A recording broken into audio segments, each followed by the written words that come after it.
말도 안 되는 일이 벌어졌습니다. 세계 최고 철도 전문가들이 불가능하다고 했던 프로젝트가 단 한 나라 덕분에 성공했습니다. 사막 한복판, 50도가 넘는 지옥 같은 환경에서 한국이 또 한 번 기적을 만들었습니다. 유럽 엔지니어들은 처음엔 믿지 않았습니다. 하지만 이제는 한국이 세계 표준이라고 인정했다고 하는데요. 한국이 어떻게 세계 철도 기술을 뒤집었는지 유럽 전문가들이 인정할 수밖에 없었던 그 결정적 순간, 지금 들어보겠습니다. 저는 프랑스 파리에서 30년간 토목 엔지니어로 일해온 마티유 로랑이라고 합니다. 유럽에서 가장 복잡한 철도 프로젝트들을 성공적으로 이끌어온 덕분에 철도의 마술사라는 별명까지 얻었죠. 프랑스 국영철도청에서 시작해 알스톰의 수석 자문까지 맡았던 제가 몇 해 전 생각지도 못한 연락을 받았습니다. 사우디아라비아 정부로부터 온 초청장이었어요. 리야드 메트로 프로젝트의 총괄 자문으로 와달라는 내용이었답니다. 처음에는 그저 또 하나의 해외 프로젝트라고만 생각했습니다. 하지만 서류를 자세히 살펴보니 숨이 턱 막혔어요. 176km, 6개 노선, 85개 역을 사막 한가운데 건설한다. 비현실적인 계획이라 생각했죠. 파리의 제 사무실에서 동료들과 이 계획을 검토하던 날이 선명하게 기억납니다. 이건 말도 안 되는 일입니다. 제가 단호하게 말했어요. 동료들도 모두 고개를 끄덕였습니다. 50도가 넘는 사막 열기와 모래폭풍을 견뎌내며 지하철을 건설한다는 것은 기술적으로 엄청난 도전이었거든요. 그런데도 저는 비행기에 몸을 실었습니다. 왜였을까요? 아마도 불가능을 가능으로 바꾸는 일에 대한 도전 의식 때문이었던 것 같아요. 평생 어려운 프로젝트만 골라 해왔으니까요. 리야드에 도착한 첫날, 사우디 공사 책임자인 아흐메드와 만났습니다. 그는 자신감 넘치는 미소로 저를 맞이했어요. 로랑 씨, 우리는 리야드의 미래를 건설할 겁니다. 불가능해 보여도 우리는 해낼 겁니다. 다음 날, 프로젝트 현장을 둘러보기 시작했습니다. 1, 2, 3호선은 프랑스와 독일 컨소시엄이 맡았고 4, 5, 6호선은 한국 기업이 맡았더군요. 삼성물산이라는 회사였습니다. 솔직히 처음엔 의아했어요. 유럽의 선진 기술로도 어려운 프로젝트를 한국이 맡는다고. 당시만 해도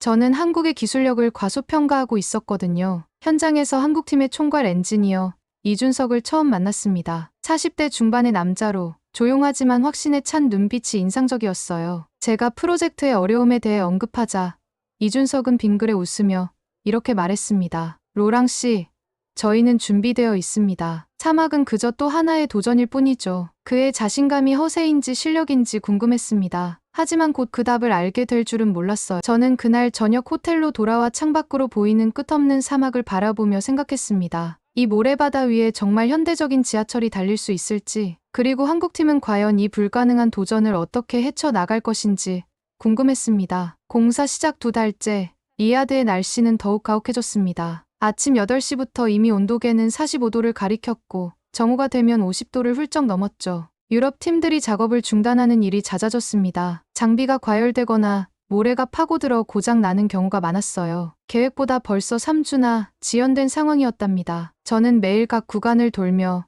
진행 상황을 점검했습니다. 프랑스와 독일 팀이 맡은 1, 2, 3호선은 예상대로 어려움을 겪고 있었어요. 모래폭풍이 불면 거의 하루 종일 작업을 중단해야 했습니다. 장비들은 계속해서 고장났고 작업자들의 사기도 떨어져 갔죠. 그런데 이상한 점을 발견했습니다. 한국이 맡은 4, 5, 6호선은 일정에 거의 맞춰 진행되고 있었어요. 게다가 가장 어려운 지형을 맡았는데도 말입니다. 저는 호기심이 일어 한국팀의 작업 현장으로 향했습니다. 도착해보니 놀라운 광경이 펼쳐졌어요. 50도가 넘는 찌는 듯한 열기 속에서도 한국팀은 쉬지 않고 작업을 계속하고 있었습니다. 장비들도 멈추지 않고 돌아가고 있었죠. 특히 눈길을 끈 것은 거대한 터널 굴착기였어요. 이준석에게 다가가 물었습니다. 어떻게 이런 환경에서도 작업을 계속할 수 있는 거죠? 이준석은 미소를 지으며 저를 장비 쪽으로 안내했습니다. 이것 보세요.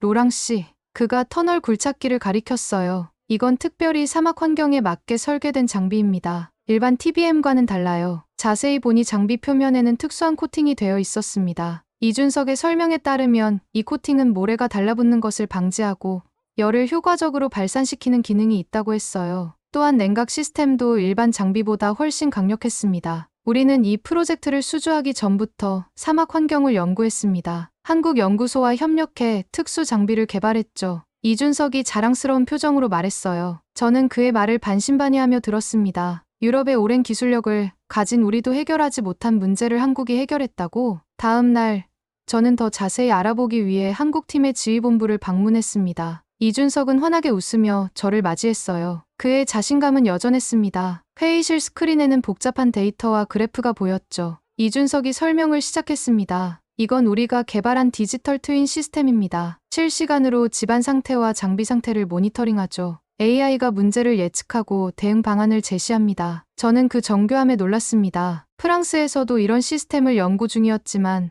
아직 실제 현장에 적용하지는 못했어요. 그런데 한국은 이미 사용하고 있었습니다. 그리고 더 놀라운 점은 그들이 매일 42m씩 터널을 뚫어나가고 있다는 사실이었어요. 세계 기록을 경신하는 속도였습니다. 제 표정을 본 이준석이 물었습니다. 놀라셨나요? 우리는 준비가 되어 있었습니다. 이 프로젝트는 한국 기술의 진가를 보여줄 좋은 기회니까요. 그날 저녁, 제 마음속에는 의문이 일었습니다. 과연 한국은 어떻게 이런 기술력을 갖추게 되었을까? 그리고 왜 서방 세계는 이를 알아채지 못했을까? 무언가 큰 변화가 일어나고 있다는 느낌이 들었습니다. 다음 날 저는 한국팀의 비밀을 더 깊이 파헤치기로 마음먹었습니다. 공식적인 회의 일정 없이 불쑥 그들의 현장을 방문했어요. 이준석은 의외로 반갑게 저를 맞아주었죠. 로랑 씨, 마침 잘 오셨습니다. 오늘 특별한 것을 보여드리고 싶었거든요. 그는 저를 커다란 컨테이너로 안내했습니다. 내부에 들어서자 첨단 장비들로 가득 찬 통제실이 나타났어요. 벽면의 대형 스크린에는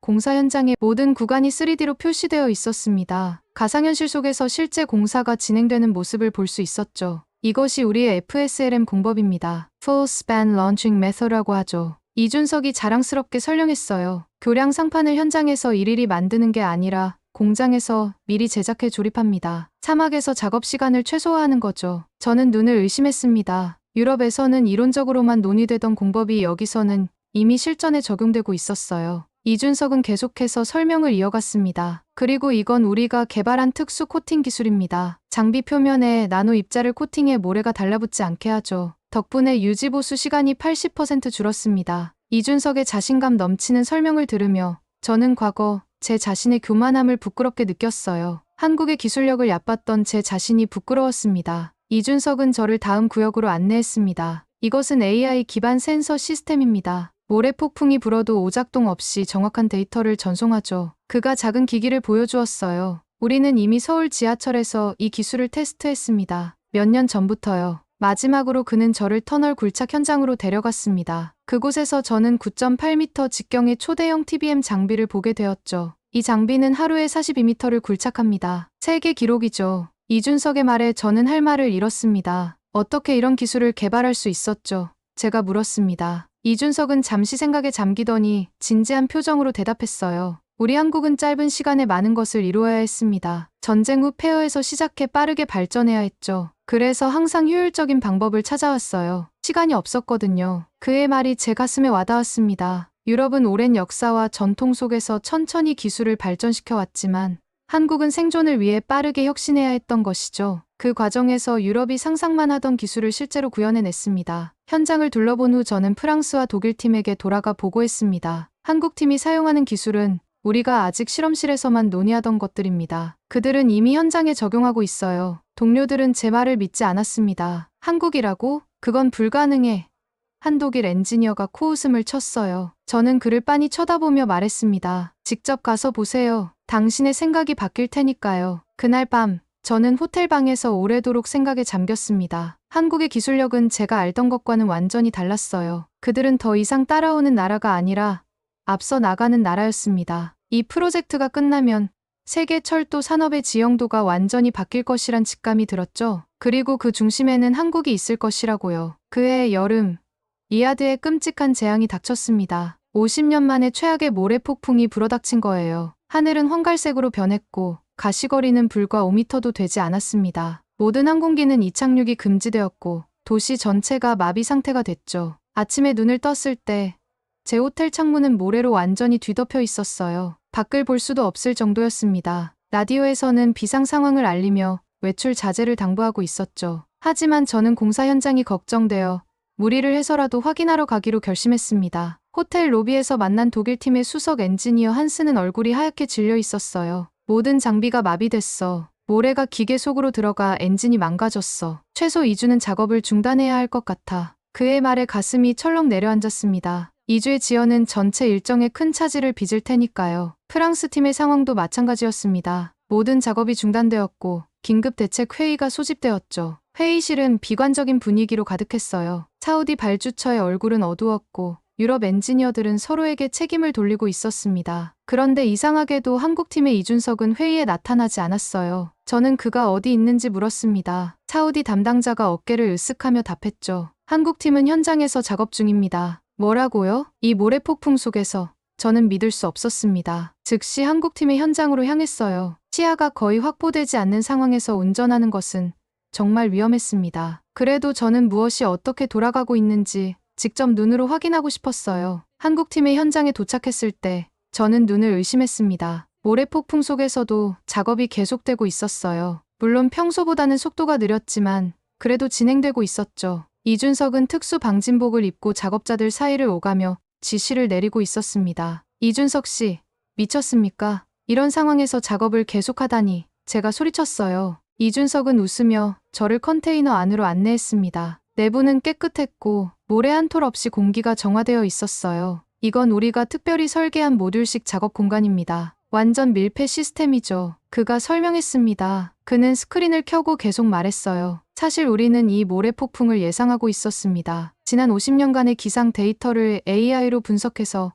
언제쯤 큰 폭풍이 올지 예측했죠. 그래서 미리 대비할 수 있었어요. 제 입이 떡 벌어졌습니다. 그들은 폭풍이 오기 전부터 이미 준비하고 있었다니. 이준석은 더 놀라운 이야기를 들려주었어요. 우리가 사용하는 모든 장비는 모래폭풍 저항형으로 특수 설계되었습니다. 엔진 흡입구에는 다중 필터 시스템이 있고 전자 장비는 완전 밀봉 처리되어 있죠. 덕분에 작업을 계속할 수 있습니다. 그는 저를 장비 가까이로 데려갔습니다. 다른 팀들의 장비와는 확연히 달랐어요. 모든 부품이 철저하게 보호되어 있었고 중요한 부분은 2중, 3중으로 안전장치가 되어 있었습니다. 이건 놀랍군요.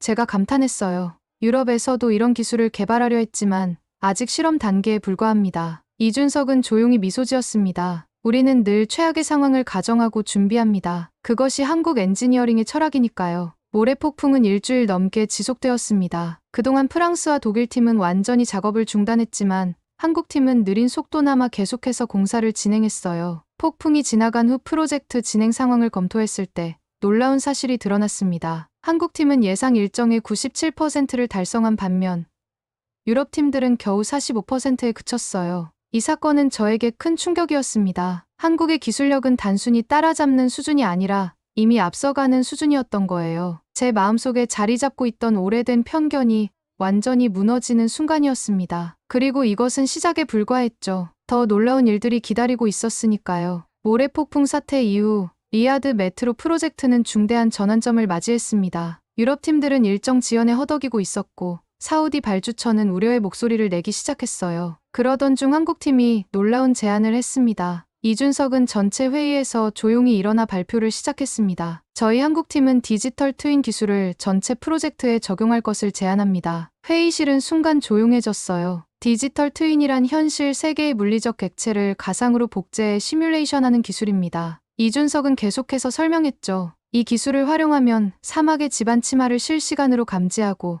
AI가 즉각 대응할 수 있습니다. 프랑스 알스톰의 엔지니어 피에르가 의심스러운 표정으로 물었습니다. 그런 복잡한 시스템을 전체 프로젝트에 적용하려면 수개월이 걸릴 텐데요. 이준석은 미소를 지었습니다. 저희는 이미 우리 구간에 적용해 성공적으로 운영 중입니다. 확장하는 데는 3주면 충분합니다. 저는 옆에서 지켜보며 놀라움을 감추지 못했어요. 한국팀이 이미 이런 첨단 기술을 실제로 운영하고 있었다니. 발주처 대표인 아흐메드는 빠르게 결정을 내렸습니다. 좋습니다. 한국팀의 제안을 받아들이죠. 이후 3주간 한국 엔지니어들은 밤낮 없이 작업했습니다. 그들은 전체 프로젝트 구간에 센서를 설치하고 중앙 제어 시스템을 구축했어요. 이준석의 지휘 아래 젊은 한국 엔지니어들은 놀라운 효율성으로 움직였습니다. 그들은 마치 하나의 유기체처럼 완벽하게 협업했어요. 시스템이 가동되자 놀라운 변화가 일어났습니다. AI는 지반 침하를 미리 예측하고 작업 방식을 실시간으로 조정했어요. 장비 고장도 크게 줄었고 작업 속도는 3센트나 향상되었습니다. 더 놀라운 것은 한국팀의 태도였어요. 그들은 자신들의 기술을 아낌없이 공유했습니다. 이준석은 유럽 엔지니어들에게 교육 세션을 열었고 기술 매뉴얼을 번역해 제공했죠. 왜 이렇게 기꺼이 기술을 공유하는 겁니까? 제가 이준석에게 물었습니다. 그는 진지한 표정으로 대답했어요. 이 프로젝트는 인류를 위한 것입니다. 함께 만들어가는 게 중요하죠. 게다가 우리의 진정한 경쟁력은 기술 자체가 아니라 그것을 계속해서 발전시키는 혁신 정신입니다. 그의 말에 깊은 감명을 받았습니다. 유럽의 기업들은 흔히 특허와 기술 보호에 집착하는데 한국팀은 협력을 통한 발전을 더 중요시했어요. 덕분에 프로젝트는 놀라운 속도로 진전되었습니다. 8개월 후 검토 회의에서 한국팀은 예상 일정보다 8% 앞서 있다는 놀라운 성과를 발표했어요. 다른 팀들도 한국의 기술 덕분에 일정을 만회하기 시작했습니다. 저는 그때 깨달았습니다. 이것은 단순한 기술 협력이 아니라 세계 엔지니어링의 패러다임 전환이었어요. 한국은 더 이상 배우는 나라가 아니라 가르치는 나라가 되었습니다. 그리고 우리 유럽 엔지니어들은 겸손하게 학생의 자리로 돌아가야 했죠. 프로젝트가 막바지에 들어가면서 리야드 메트로 현장에는 놀라운 변화가 일어났습니다. 매주 목요일 오후 모든 국적의 엔지니어들이 한국팀의 컨테이너에 모여 기술 세미나를 듣는 광경이 펼쳐졌어요. 처음에는 마지못해 참석하던 유럽 엔지니어들도 이제는 앞자리를 차지하기 위해 일찍 도착할 정도였습니다. 이준석과 한국 엔지니어들은 자신들의 기술과 노하우를 아낌없이 공유했습니다. 특히 그들의 AI 센서 기술과 특수 코팅 기술은 유럽 엔지니어들의 큰 관심을 끌었어요. 프랑스 팀은 한국의 AI 센서 기술을 적용해 신호 시스템을 개량했고 독일팀은 한국의 특수 코팅 기술을 채택해 장비 고장률을 크게 줄였습니다. 이건 새로운 협력 모델입니다. 독일 수석 엔지니어 한스가 제게 말했어요. 우리가 한국에서 배우게 될 줄은 몰랐습니다. 하지만 이제 보니 우리의 고전적 방식과 한국의 혁신적 접근법이 만나면 더 훌륭한 결과가 나오더군요. 저 역시 많은 것을 배웠습니다. 30년간의 경력으로 쌓은 제 지식이 한국의 신기술 앞에서는 종종 부족하게 느껴졌어요. 하지만 이준석은 언제나 저를 존중했고 로랑 씨의 경험은 우리에게 큰 자산입니다라며 제 의견을 귀담아 들었습니다. 어느 날 이준석이 제게 특별한 제안을 했어요. 로랑 씨, 우리가 개발 중인 새로운 철도 건설 표준에 대한 자문을 해주시겠습니까? 그의 제안에 저는 기쁘게 동의했습니다. 그렇게 우리는 한국과 유럽의 기술을 융합한 새로운 표준을 만들어가기 시작했어요. 우리의 협력은 예상을 뛰어넘는 결과를 가져왔습니다. 원래 계획보다 5개월이나 앞당겨 공사가 진행되었어요. 사우디 발주처는 크게 만족했고 추가 보너스까지 약속했습니다. 가장 인상적인 것은 한국팀의 끊임없는 혁신 정신이었어요. 그들은 문제가 생길 때마다 남들과는 다른 접근법을 취했습니다. 한 번은 깊은 안반층을 만났을 때 유럽 팀들은 전통적인 발파 공법을 제안했지만 한국팀은 새로운 진동 최소화 절삭 기술을 도입했어요. 결과적으로 주변 건물에 영향을 주지 않고도 효율적으로 작업을 완료할 수 있었습니다. 어느 날 저녁 이준석과 함께 석양이 지는 사막을 바라보며 차를 마시던 중 그에게 물었습니다. 한국이 이렇게 빠르게 기술 강국이 된 비결이 뭐라고 생각하세요? 이준석은 잠시 생각에 잠기더니 대답했어요. 우리에겐 선택의 여지가 없었습니다. 전쟁으로 폐허가 된 나라를 빠르게 재건해야 했고 자원도 부족했죠. 그래서 더 효율적이고 혁신적인 방법을 찾아야 했어요. 또한 한국인들은 교육을 매우 중요시합니다. 우리의 진정한 자원은 인재니까요. 그의 말이 가슴에 와닿았습니다. 역경이 혁신을 낳는다는 진리를 한국은 몸소 보여주고 있었어요. 마침내 리야드 메트로 개통식 날이 밝았습니다. 수천 명의 엔지니어와 작업자들이 불가능을 가능으로 만든 역사적인 순간이었어요. 제가 처음 이 프로젝트를 들었을 때는 실현 불가능한 꿈이라고 생각했지만 이제 그 꿈은 현실이 되었습니다. 개통식장은 세계 각국에서 온 귀빈들로 가득 찼습니다. 사우디아라비아의 무함마드 빈 살만 왕세자가 직접 참석했고 프랑스와 독일, 한국의 고위 관리들도 함께했어요. 특별히 놀라웠던 점은 세계 각국의 언론이 한국의 기술력에 주목하고 있다는 것이었습니다. 화려한 개막식이 끝나고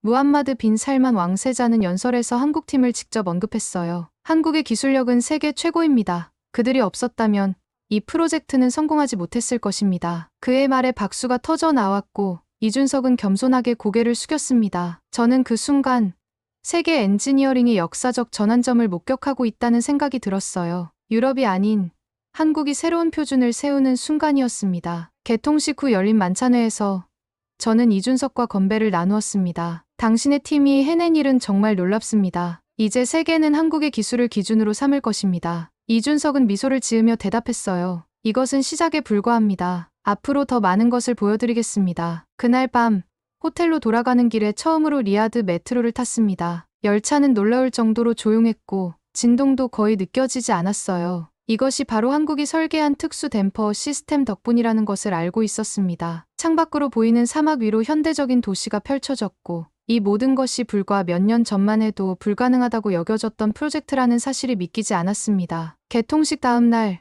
세계 유수의 언론들은 모두 한국의 기술력에 대해 보도했습니다. BBC는 한국, 사막을 정복하다라는 제목으로 특집 기사를 실었고 CNN은 아시아의 강자, 유럽을 가르치다라는 헤드라인을 뽑았어요. 프랑스의 르몽드지는 유럽 기술의 종말, 한국의 시대 시작되다라는 도발적인 제목으로 보도했죠. 유럽으로 돌아가기 전 저는 이준석과 마지막 만남을 가졌습니다. 우리는 완공된 메트로 노선을 따라 여행하며 지난 시간을 회상했어요. 4호선 종점역에 도착했을 때 이준석이 저에게 특별한 선물을 건넸습니다. 리야드 메트로 프로젝트의 미니어처 모델이었어요. 이것은 우리 협력의 상징입니다. 로랑 씨와 함께 일할 수 있어 영광이었습니다. 그의 말에 저는 깊은 감동을 받았습니다. 아니요. 영광은 제 쪽입니다. 당신에게서 많은 것을 배웠어요. 제가 진심으로 답했습니다. 비행기를 타고 파리로 돌아가는 길, 창밖으로 리야드의 모습이 점점 작아졌습니다. 그러나 제 마음속에는 새로운 시각이 자리 잡았어요. 세계는 이제 새로운 질서로 재편되고 있었고 한국은 그 중심에 서 있었습니다. 불과 몇 년 전만 해도 상상할 수 없었던 변화였죠. 이준석의 말처럼 이것은 시작에 불과했습니다. 리야드 메트로 프로젝트가 완성된 후 한국의 철도 기술은 전 세계로 확산되기 시작했습니다. 몽골, 카타르, 호주 등 극한 환경을 가진 국가들이 앞다투어 한국 기업들을 초청했어요. 그들은 모두 리야드의 기적이라 불리던 한국의 기술력을 원했습니다. 저는 프랑스로 돌아온 후 한국의 기술을 유럽에 소개하는 강연을 여러 차례 진행했습니다. 처음에는 많은 사람들이 의심의 눈길을 보냈지만 리야드 메트로의 성공 사례를 보여주자 그들의 태도가 바뀌었어요. 다음 해 봄, 이준석의 초청으로 서울을 방문할 기회가 있었습니다. 한국의 수도를 처음 방문한 저는 그 발전상에 또 한 번 놀랐어요. 서울 지하철은 리야드보다 훨씬 더 진보된 기술로 운영되고 있었고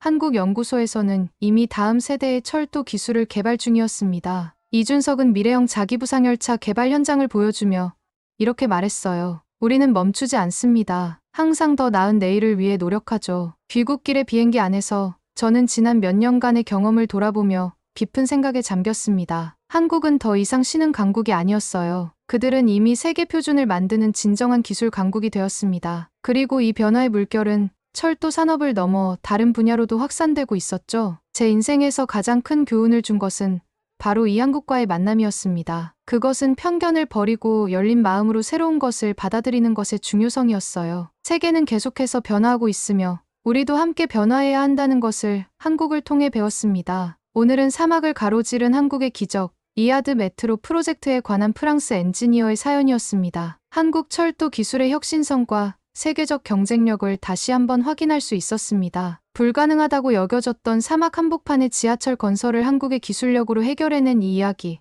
여러분은 어떻게 생각하시나요? 오늘 사연에 대한 여러분의 생각을 댓글로 남겨주세요.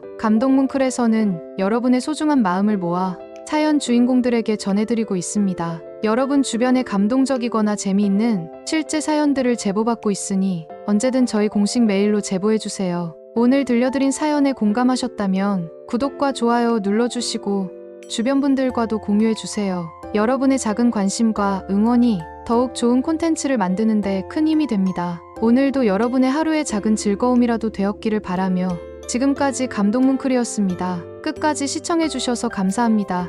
다음에 더 감동적인 사연으로 찾아뵙겠습니다.